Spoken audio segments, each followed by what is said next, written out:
നോമ്പിൻ്റെ ഈ നിലവുകളിലൂടെ കടന്നു പോകുമ്പോൾ ഹോസ്പിറ്റാലിറ്റി എന്ന പുണ്യത്തെക്കുറിച്ച് നമുക്ക് ധ്യാനിക്കാം.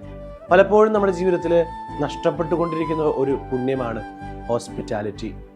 ഒരു ഗസ്റ്റ് വന്നു കഴിഞ്ഞാൽ ആ ഗസ്റ്റിനെ എങ്ങനെ സ്വീകരിക്കണം, എങ്ങനെ പരിഗണിക്കണം എന്ന് മറന്നു പോകുന്ന കാലഘട്ടമാണ് ഈ കാലഘട്ടം.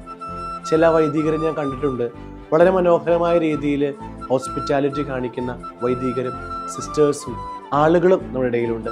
മറ്റുള്ളവരെ സ്നേഹത്തോടു കൂടെ പരിചരിക്കുകയും അവർക്ക് ആവശ്യമുള്ള കാര്യങ്ങൾ എത്രയും പെട്ടെന്ന് ചെയ്തു കൊടുക്കുകയും അങ്ങനെ വളരെ മനോഹരമായ രീതിയിൽ ഒരു ഗസ്റ്റിനെ നമ്മുടെ ജീവിതത്തിൽ സ്വീകരിക്കുകയും ചെയ്യുമ്പോഴാണ് യഥാർത്ഥത്തിൽ ഹോസ്പിറ്റാലിറ്റി എന്ന പുണ്യം നമുക്ക് പ്രാവർത്തികമാക്കാൻ സാധിക്കുക. അത് ഏറ്റവും വിശ്വസ്തയോടുകൂടി അവർക്ക് യാതൊരു ബുദ്ധിമുട്ടും കൂടാതെ ചെയ്യാനായിട്ട് നമുക്ക് സാധിക്കുമ്പോഴാണ് ആ പുണ്യം അന്വർത്ഥമാകുക. ഈ നോമ്പുകാലം അതിന് നമുക്ക് സാധിക്കട്ടെ.